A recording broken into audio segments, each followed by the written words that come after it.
This is the first time ngayon may cash advance ng confidential fund. But I was made to sign it. Who ordered you to sign the document? Not really ordered, but I was requested by... Yes, who requested you to sign the document? Nakakatanggap po ba kayo ng envelope? Magkano po? How many times po? Hindi nyo na kinakailangan pagtakpan pa yung nagbigay sa iyo eh. You received an envelope 9 times. Am I right? Yes, Your Honor. It's just an allowance from the Vice President. That's bribery. That is subtle bribery. Ms. Catalan, for the information of everyone and the chair and this honorable committee, siya po yung isa sa mga pumirma as the head of the accounting department unit. Comsec, nakapag-oath na po ba si Ms. Catalan? Ma'am? Ms. Catalan, nakapag-oath na po ba kayo? Last hearing, nakapag-oath na? Okay. Yes, please continue, Congressman Paduano. Ma'am, are you still with the DepEd? Yes, Your Honor. And please tell us about your present position in DepEd. I've been the Chief Accountant since 2010.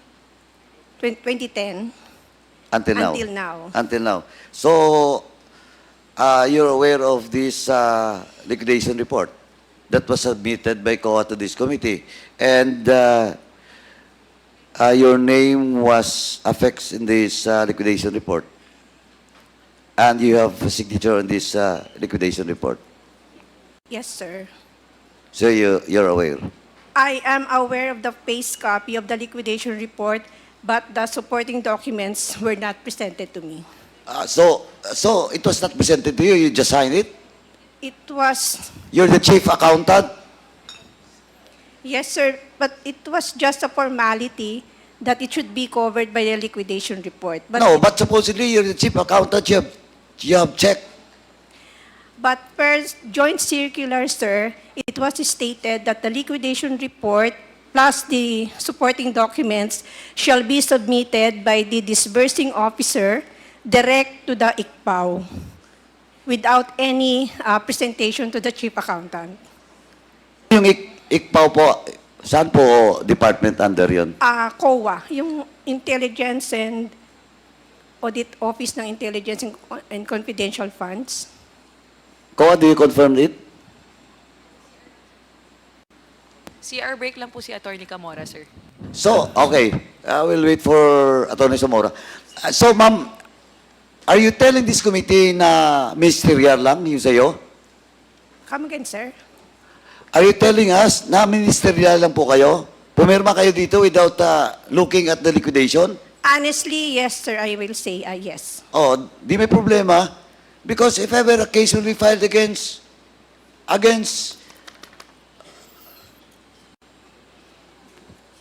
dito po sa liquidation na may problema, pumirma ka dito, di part ka ng case. But then again, sir, under the joint circular, it was clearly stated that the documents and supporting documents to the liquidation report shall be directly submitted to the COA. And it means that it will not pass through the accounting. Oh, GMC, COA, pakicheck nga, shall. Mr. Chair, with the indulgence Congressman of Acop, Paduano. you're recognized. Madam Accountant, mukhang mali yata. If you read the joint circular, there's a provision there. Teka, hanapin ko. Kasi may kopya ko nun eh. Nakalagay doon, under paragraph 4.16, in case of misuse of the intelligence or confidential fund, and depending on the participation in the transaction, the budget officer, chief accountant, the treasurer, and the project officer may likewise be held accountable with the special dispersing officer. So you can be accountable, madam. It's a provision of the joint circular. But then again, Your Honors, per provision 6.1.8.4, it was stated that the supporting document should be submitted by the, no, it's not. So sorry, again. That, Mali yung binabasa mo. Sir- 6.1.8.4? my apologies, sir. Oh, kasi mali eh. Okay. I have a copy of your circular here. Binabasa ko nga eh.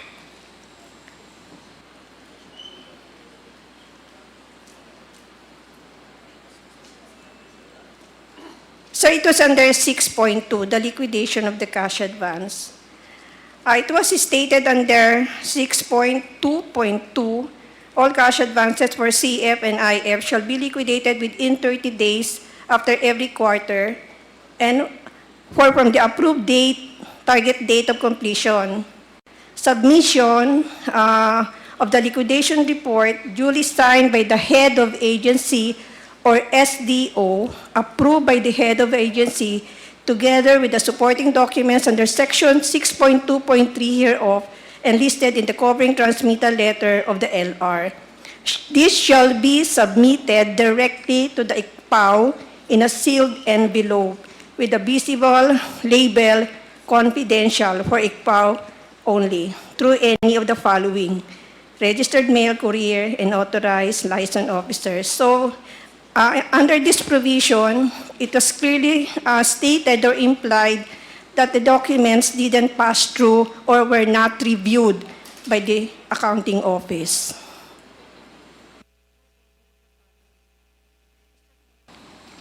So how do you reconcile that with paragraph 4.16? Sige nga. Kasi ini-excuse mo yung sarili mo because of a provision of the circular. But the same circular says that you can be accountable. How do you reconcile that? It could be stated here, sir, but honestly, and as I didn't, it was not presented really to the accounting office, the supporting documents. Hindi po yun ang tinatanong ko, madam. Ang tinatanong ko po, dinidepensa mo yung sarili mo using a provision of the circular, but the same circular states na ikaw ay accountable. How do you reconcile that?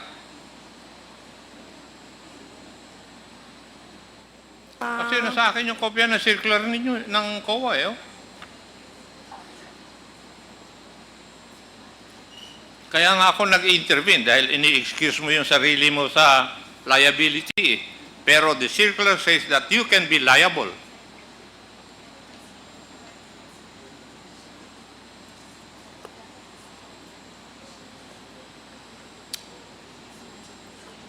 Diba? Yeah. You read 4.16.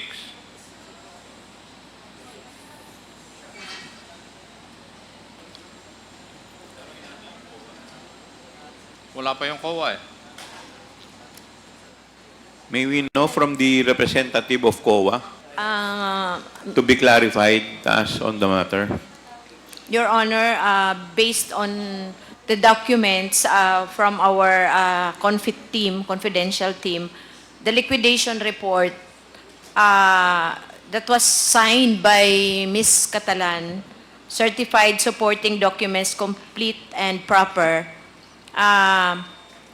as the accounting unit. But then, if looking at the joint circular, it's stated there that the liquidation report in Annex E should be signed by the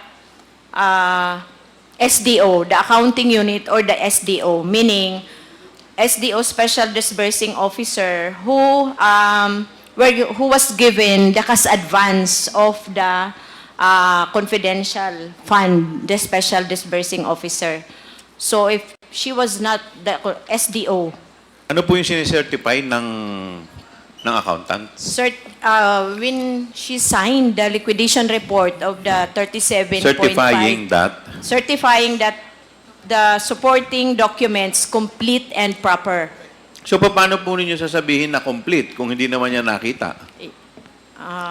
Could you please clarify us? Paano niya sasabihin na complete ang isang dokumento kung hindi naman niya nakita yung loob? Ms. Parang Catalan. hindi po yata match. Your Honor, it has to be Ms. Catalan who will answer such. Ma'am, how can you certify something as complete and proper if you did not verify what is the content of the documents? Sir, it is a standard procedure that every liquidation document should be covered by a signed No, but liquidation. that is common sense eh. Yes, sir. But- Paano po kayo magse-certify ng isang dokumento na complete and proper nang hindi nyo nakita? Hindi po ba kayo nagtaka na nagse-certify kayo ng isang dokumento na complete and proper pero hindi nyo naman nakikita yung laman ng loob? Unfortunately, that was the case, sir. Did you bother to ask the legal department or the COA na bakit kailangan dumaan pa po sa inyo? Bakit nyo kailangan i-certify ang isang bagay nang hindi ninyo ini-inspeksyon o tinitingnan? It was one of the requirements, sir, and I was made to sign that document, unfortunately.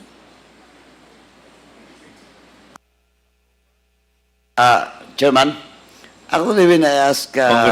Congressman Paduano, yes, thank you, please continue. Chairman. And I asked Ms. Catalan, yung tenure of office niya since 2010 pa. And I think they're doing it since then without checking the liquidation report. And ano na po, pumirma lang. But ma'am, eto ngayon nandito sa akin yung GMC, yung binasa mo is 4.2. Eto mama, yung 6.3.3. Ito specific mandate of each and every officials is covered by this GMC. Ito, 6.3.3, the agency accountant. It's you, ma'am. Tama? And look at 6.3.3D, paragraph D. You are mandated to submit all disbursement vouchers for cash advance for intelligence and confidential activities / projects, with complete required supporting documents within 7 working days from release of the check. Oh. Hindi ba pwedeng sabihin na you're not accountable? Hindi mo rin pwedeng sabihin na diretsong ibigay sa COA. Because malinaw po sa mandate mo that you have to submit disbursement vouchers,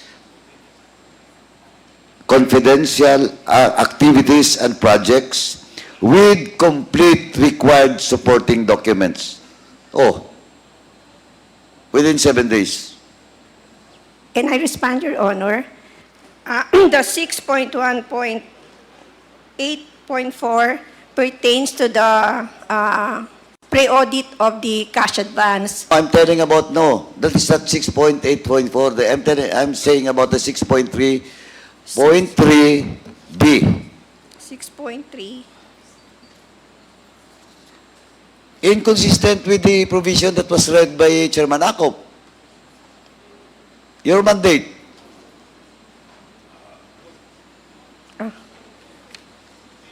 Anyway, Mr. Chairman, it is on record that that the Chief Accountant of the DepEd never bothered to check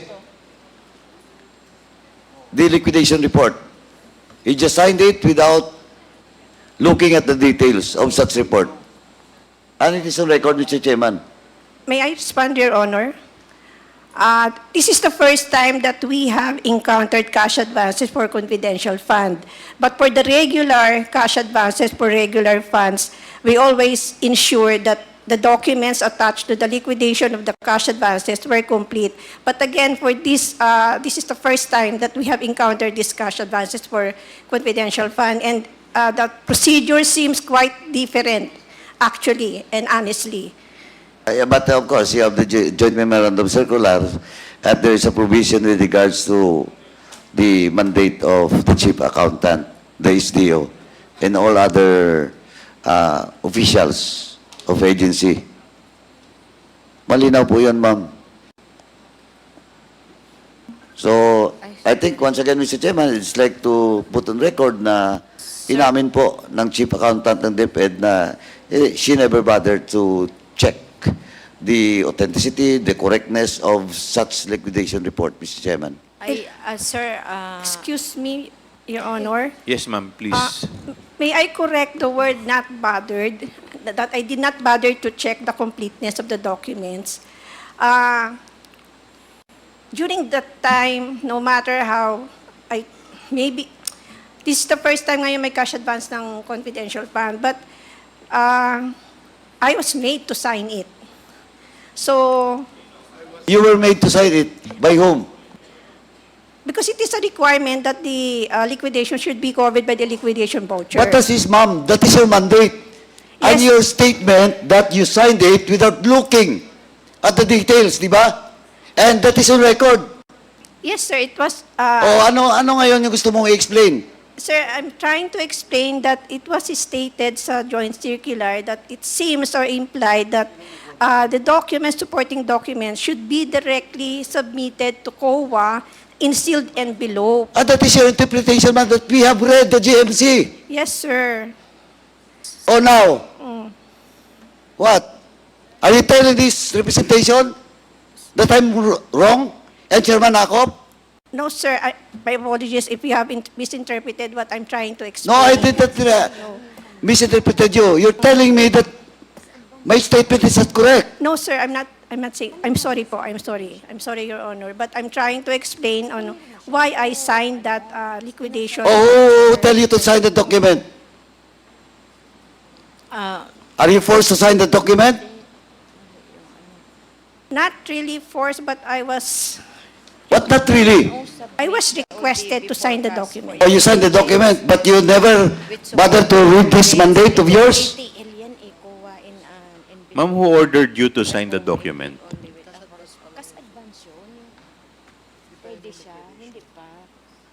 Who ordered you to sign the document? Not really ordered, but I was requested by... Yes, who requested you to sign the document? By ASEC Shine Paharda. Sino po? Si Assistant Secretary Shine Paharda. Sunshine Fajarda. Okay.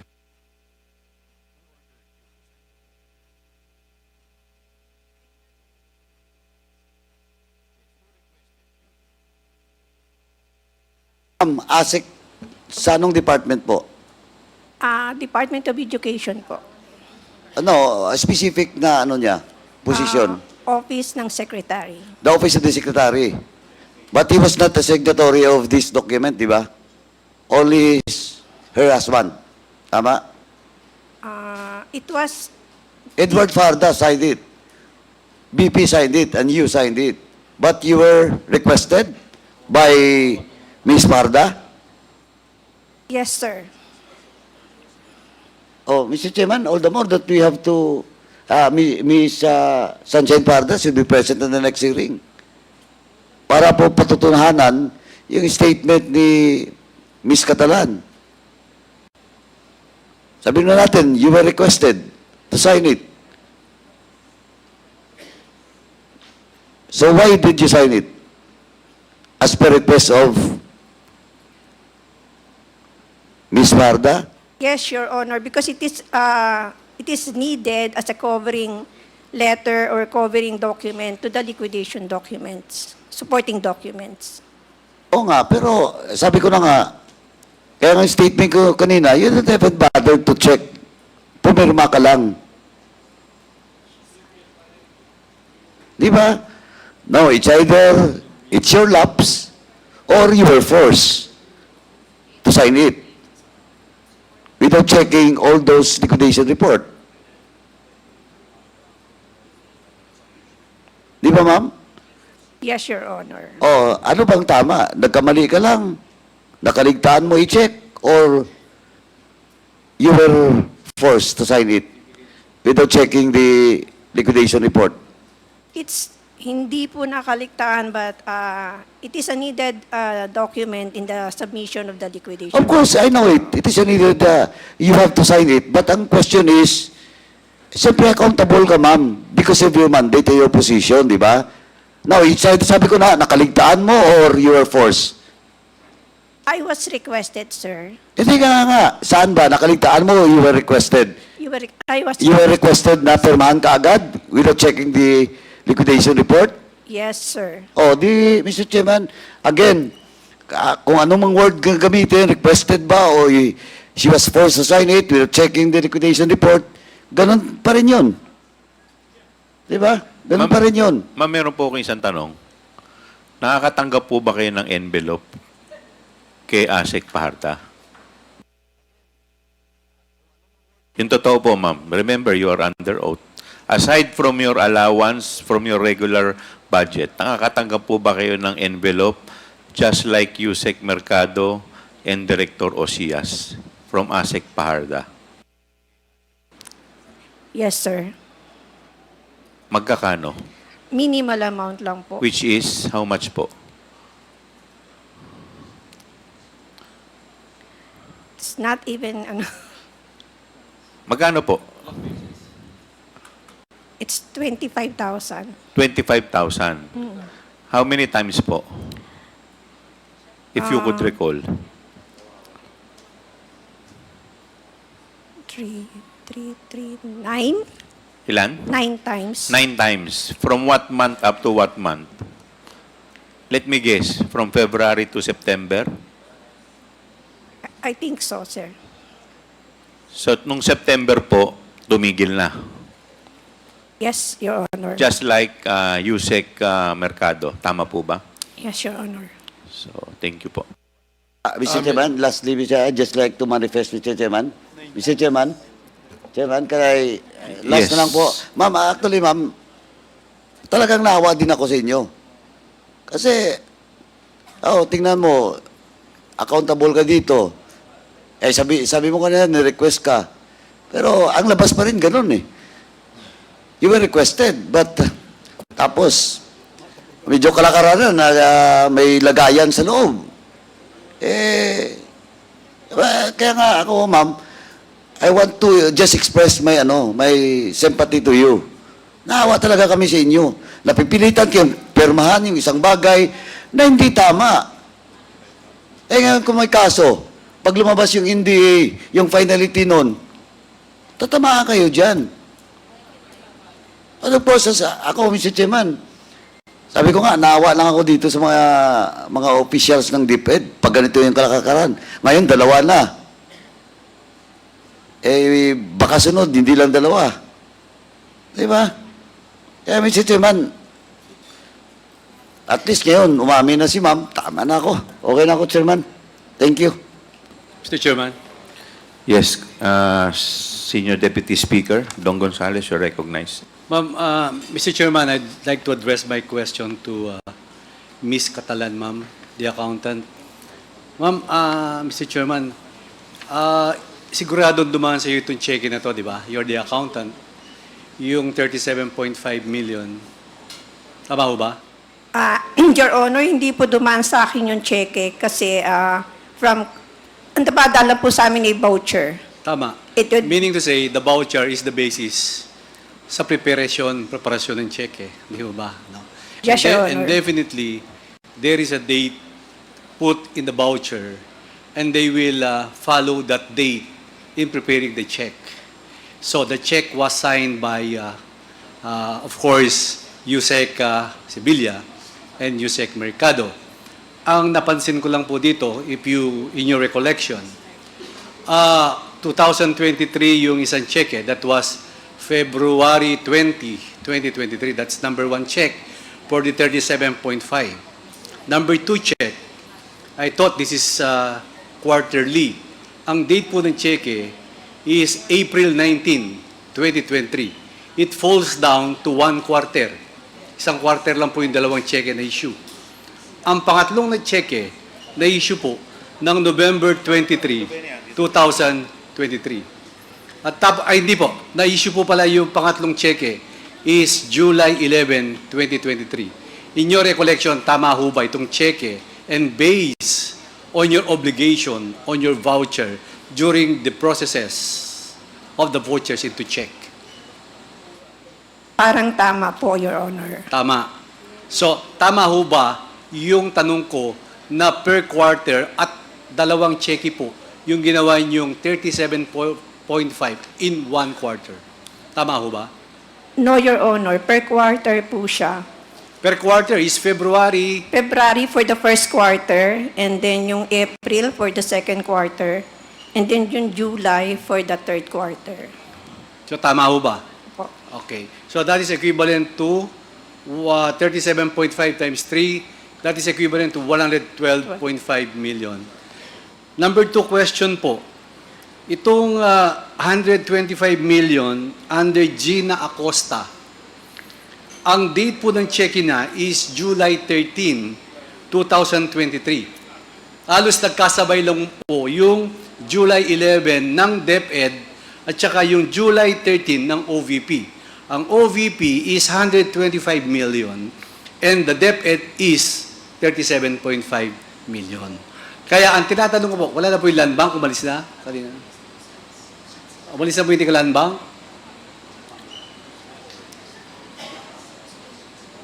So, meaning to say, ang July 11 at saka yung July 13, ang na-withdraw po is 37.5 million at saka yung 125 million. Tama ho ba sa, hindi po kayo ting OVP pala, DepEd kayo.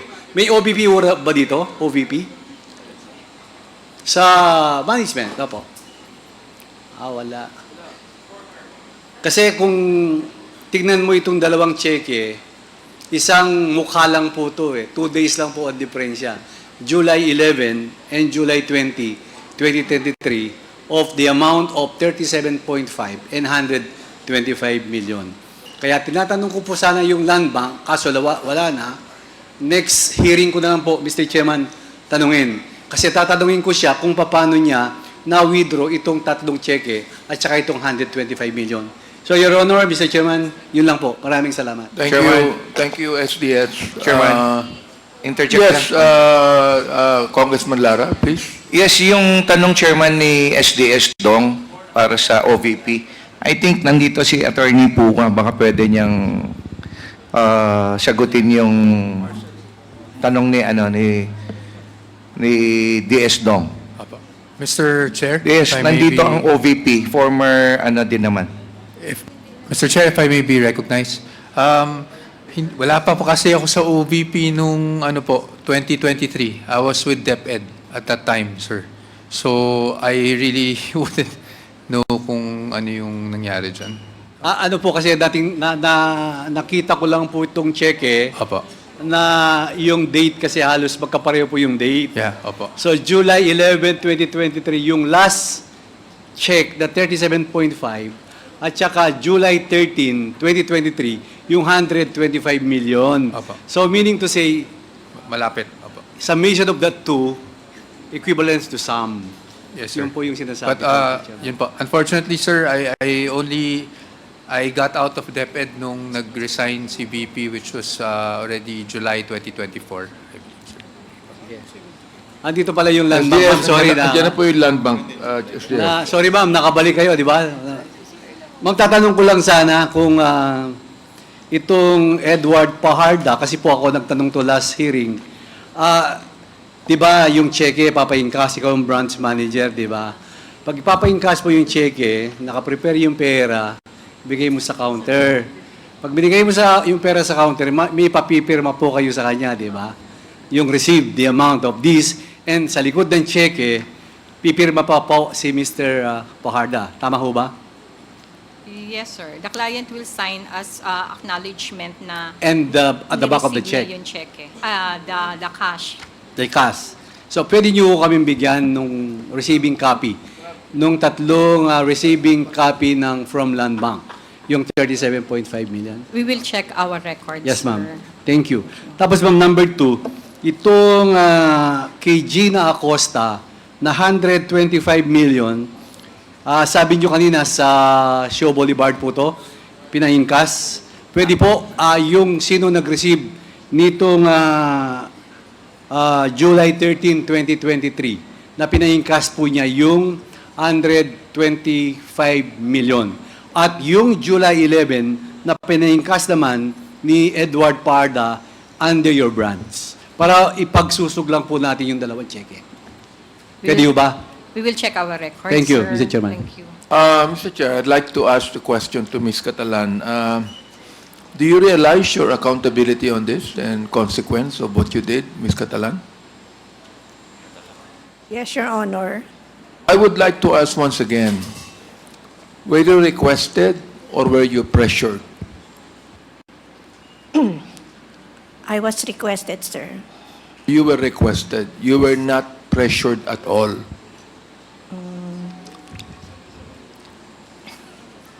Come on, tell us the truth here.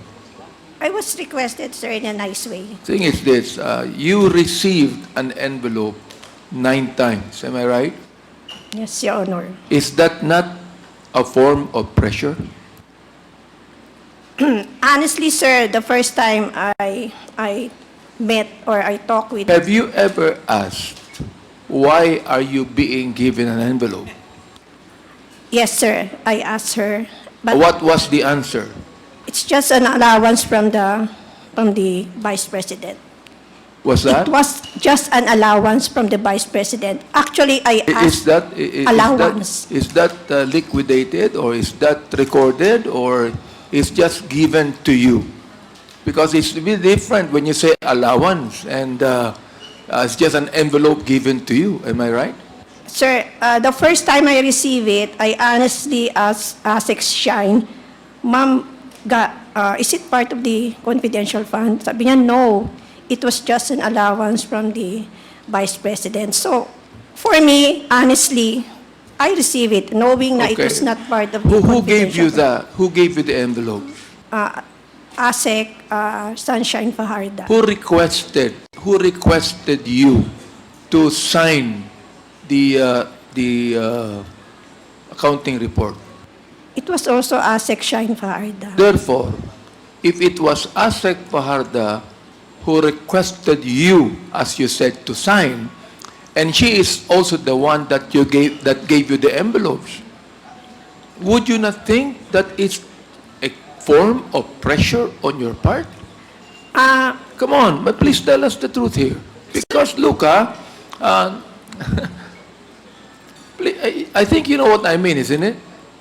I do not think that you are going to receive envelopes from the same person that requested you without you realizing the pressure of signing it. Ms. Catalan. Your Honor, at the first giving of the envelope, I honestly asked ASEC Shine if it is part of the confidential fund. Sabi niya, hindi, this is just an allowance from the secretary. So I trusted her word for that. And without any thinking na it was really part of the confidential fund, honestly on my part. So I received it honestly on my part without any, it was part of the confidential fund. I am saying this to you because alam mo, talagang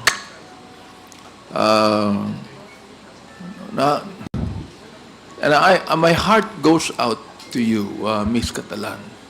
You know, I think it would be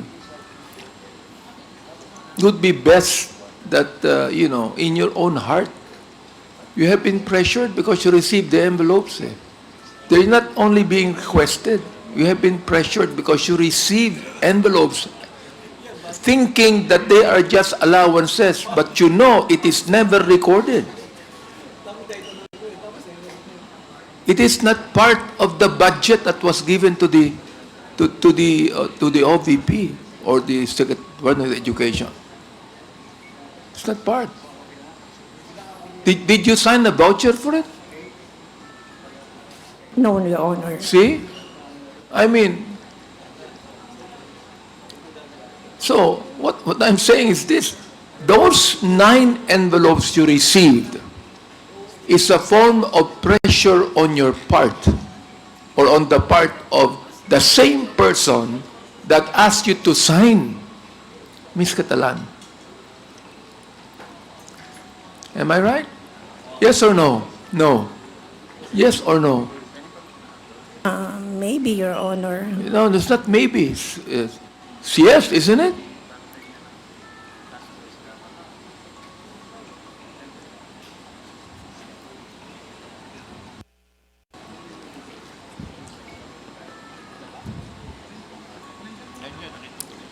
Am I right? Maybe, Your Honor. Am I pressuring you now? Am I pressuring you now? I'm so nervous right now, Your Honor. Mr. Chair. The chair would like Mr. to Chairman. recognize the presence of the Honorable Jude Asidre, the Deputy Majority Leader from Tingog Party List. Mr. Chairman, Yes, this Congressman will be my Paduano. last manifestation, Mr. Chairman. Just I want to put in the record that in today's hearing, Ms. Catalan, the head accountant, chief accountant of DepEd, admitted that indeed he was, as the term being used by her is being requested to sign, but of course, tumanggap din po ng extra si Ms. Catalan. Now, but in the previous hearing, Mr. Chairman, I just want to put in record that it is not only Catalan na tumanggap ng ang sobre. Attorney Restio Wases, Ocias also admitted. Now, even Attorney Michael Wesley Poa, nandito ngayon, admitted also, but that was December, only December. But he still admitted that he received some amount from the Vice President. And of course, Miss Gloria Jumamil also, Mercado. Si Ma'am, bit-bit niya pa yung mga sobre, no? Yung original na mga sobre. At nandito ngayon, no? In possession natin. And of course, lahat na to is galing from Miss Sunshine Farda na heya ni BP at the same time asawa nung SDO ng Office of the Vice President in relation to confidential fund. So as of now, apat na po ng mga officials ng Vice President na umamin na tumatanggap po ng sobre galing sa Vice President. Thank you, Mr. Chairman. That's all. Mr. Chair? Congressman Sia Alonso. I yield to the senior. Yes, I just have a few with the questions, but I yield to indulgence of, Congressman but I yield Sia, to Chairman. The chair would like to recognize Congressman Ako. Thank you. Madam Catalan, dadagdagan ko yung pagka-nervyos mo.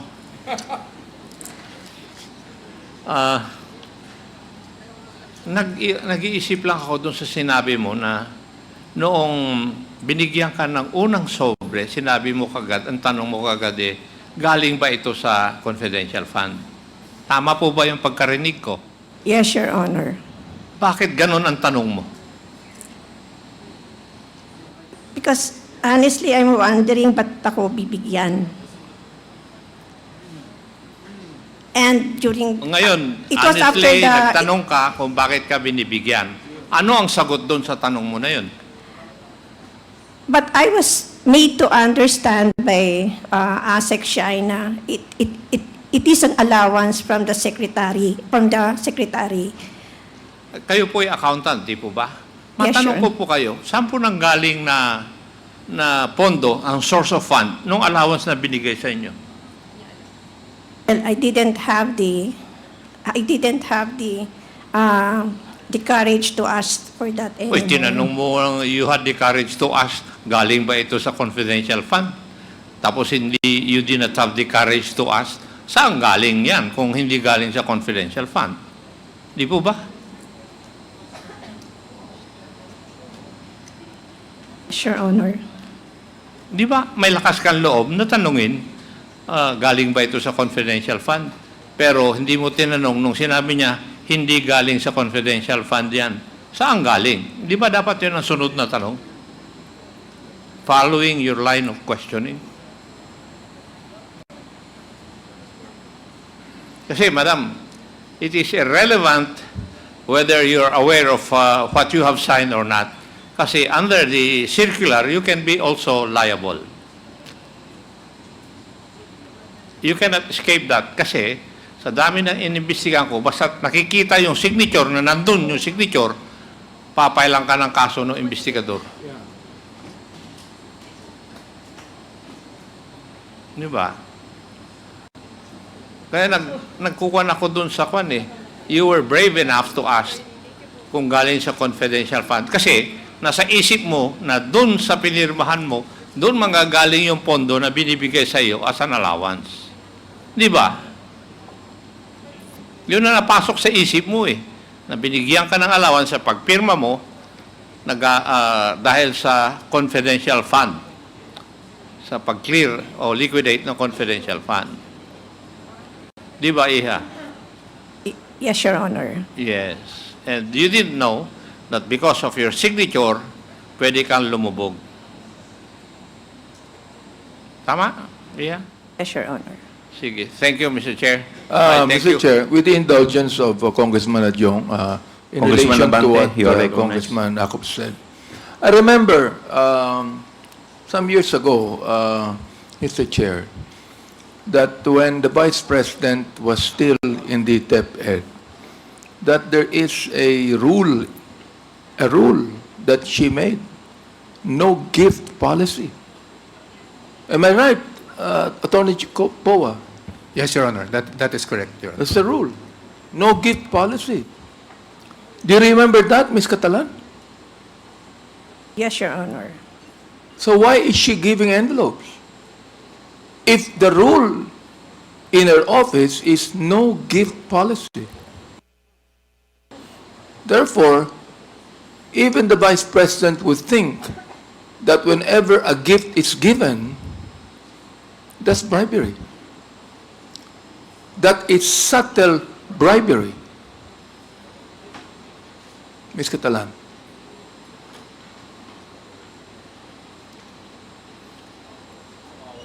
Maybe. Not maybe. Sabi mo sa akin, no gift policy. So therefore, if the Vice President said that there is no gift policy, therefore she is trying to avoid any kind of a bribery or a corruption in his part. Attorney Powa, can you please do you believe that? Well, yes, I do believe that, Your Honor, because even as OSEC, when I was in OSEC, no gifts talaga kami from anyone. No gifts. No gift policy was in place. So, nakita niyo yung answer ng dating spokesperson ni Vice President, am I right? That's the reason why I'm asking you if you are pressured. Siguro kinakailangan, sabihin mo na rito sa amin, you were pressured because of the allowances given to you. Oo. Hindi nyo na kinakailangan pagtakpan pa yung nagbigay sa iyo eh. Ikaw, Miss Catalan, ikaw po ang accountable dito. Ikaw ang kawawa dito. You do not even need to protect those that gave to you the envelopes. Because the fact is this, when the rule in the Vice President's office is no gift policy, she would think that to be corruption. Oh, therefore, yung pagbigay ng allowance sa iyo is actually subtle bribery.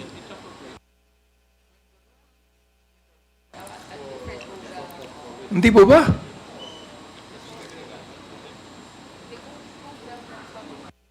But according kasi kay Attorney Shine during that time, it came from the secretary and who was really just maybe, he was just grateful dun sa performance namin. So I considered it not really a form of bribery, or I was not pressured to sign the liquidation voucher, but I was requested to sign it, sir. I'm not going to, in any way try to convince you otherwise, Ms. Catalan. What I'm just trying to say is, when the rule of the Vice President is no gift policy. In fact, hindi nga siya tumatanggap ng gift sa amin eh, kahit nabigyan namin siya eh. Hindi siya tumatanggap eh. Ngayon, kung siya mismo hindi tumatanggap, ba siya nagbibigay sa inyo? As a form of gratitude. That's your duty, Ms. Catalan. Whether there is no envelope given as a form of gratitude, it's your duty to do your job. Am I right? Yes, Your Honor. That's what I'm saying. Mr. Congressman Sia, you're recognized. Thank you. Thank you, Mr. Chair. Just like to do some follow-ups on the questions of the Chairman. Ms. Catalan, I'd like to know, I think this has already been asked of you, pero I'd like to know, how long have you been working in DepEd? I'd been with the department for almost 36 years, sir. 36 years. As a accountant, no, familiar naman po kayo sa trabaho ninyo for the past 3 decades. Alam niyo po yung differences between incentives, bonuses, allowances, hindi ho ba? Yes, Your Honor. And when you say bonuses and all of these categories, meron pinagkukunan po ng pondo dyan, di ba? Nakalaan naman po yan, no? Yes, Your Honor. Can you enlighten me po, because according to your responses, you treat this regular, I don't know how to label it, but as a gift, no? Just for the lack of a better term, kasi hindi mo po ma-pinpoint kung saan talaga galing yon. Pwede niyo po sabihin, clarify sa amin kung based on your experience, kasi alam naman po natin may mga bonuses yan, eh, di ba? Sa mga regular employees. In fact, before the end of this year, mayroon talagang bonus packages yan binibigay. And mayroon namang incentives, no? Can you at least distinguish based on your work, job description, on how you appreciate the differences of this? Pag sinabi mo pong allowance, saan regular na kinukuha na pondo yan?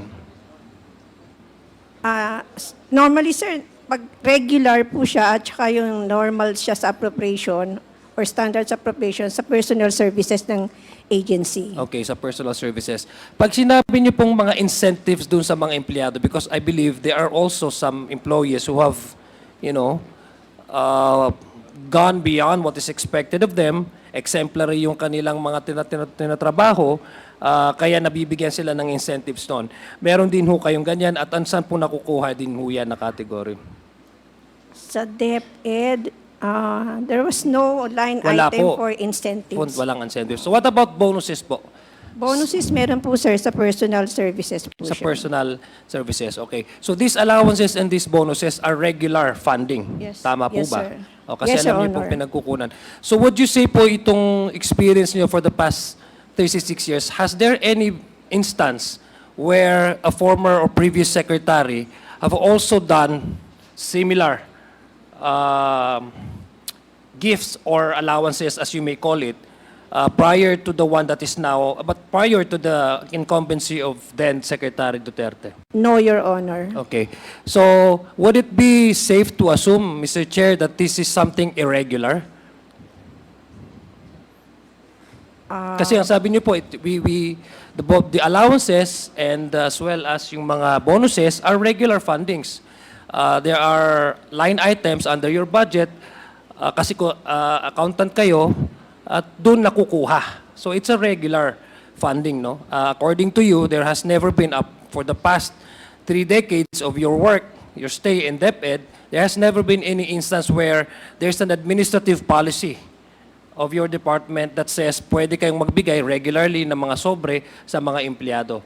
So that's sometimes something irregular, hindi ho ba?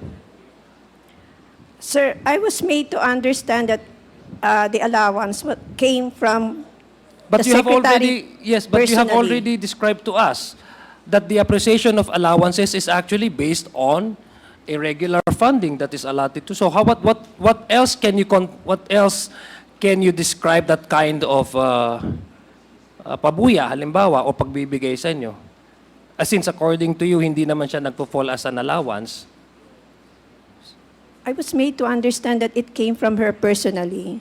Yeah. Personal money niya. I was made to understand that it came from the personal money of the secretary. Okay, so what do you, was there any instance, for example, na sabi nga ni Manong Romy kanina, what made you first ask si attorney na ito ba'y galing sa confidential funds, hindi ho ba? That's your initial Ibig sabihin, you already had a prejudgment that this may come from the confidential funds. And then later on, you were made to believe, according to you, that it's come from the budget of the OVP. Personal budget of the OVP. Sa inyo po bang palagay? I'm just asking you now, not as a consultant, but as a regular, average-minded person. Sa panyo palagay, kaya ho ba yun ng isang tao nang magbigay ng ganong regularly ng amount based ho doon sa sitwasyon nung nagbibigay? In this case, Secretary, just your Sa akin, sir, kasi kaya naman niya kasi malaki naman sweldo ng secretary. Okay, so ang palagay niyo doon doon sa inyo napupunta yung kanyang, sa palagay niyo yun? Yun, sir, honestly. Yun ang palagay ko. Kaya, I was made to understand that it came from the personal money of the secretary. Okay, so gusto ko lang pong malaman na Ms. Catalan, how often did you receive these funds? I mean, this Monthly. monthly, so ilang months po kayo nag-receive ng ano?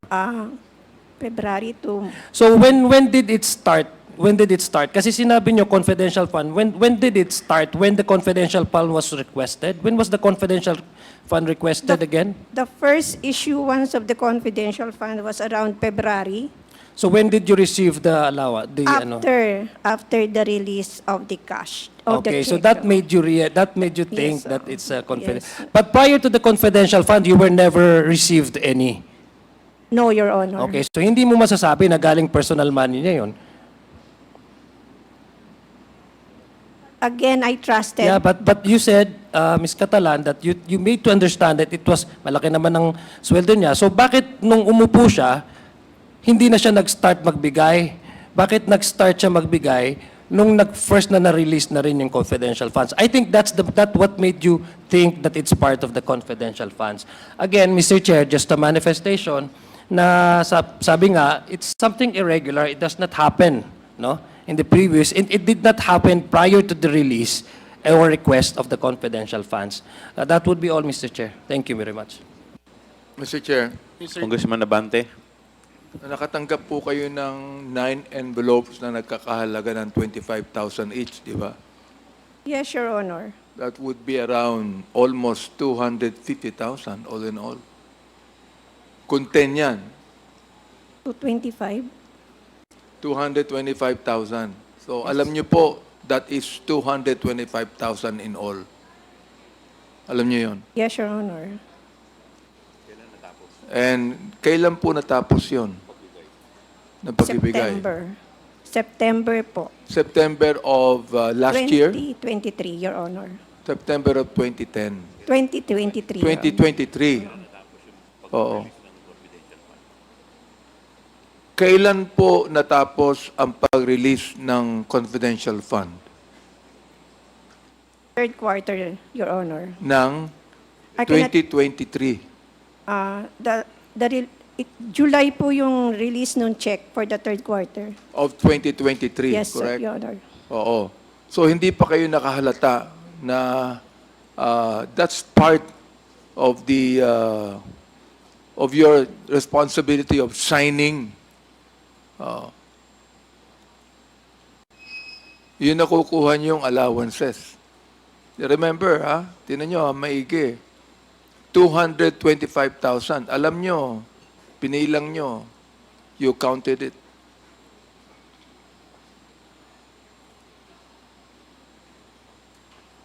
Mr. Chair, yun lang po. Your Honor, may I be recognized? Committee Secretary, Your Honor. Comsec, you're recognized. Your Honor, we would like to recognize the presence of Honorable Lord Dan G. Suan from the 1st District of Cagayan de Oro. Welcome, Your Honor. Congressman Mr. Chair. Isidre. Mr. Chair, gusto ko lang Yes, pong Congressman itanong kay- Isidre, you're recognized. Mr. Chair, gusto ko lang balikan yung sinabi kanina ni Ms. Catalan na yung paniniwala po niya, yung pera na ibinigay sa kanya nanggaling po sa sweldo ng dating sekretary. Tama po ba? Personal money po niya, Your Honor. Pero narinig ko kanina sweldo, di ba? Tinanong kasi kung naniniwala ako na kaya. Sabi ko naman, kasi malaki naman sweldo niya. Pero for the record lang, may sweldo ba si VP Sara as Secretary of Education? Wala, Your Honor. Nasa OBP siya. Okay, yun lang po.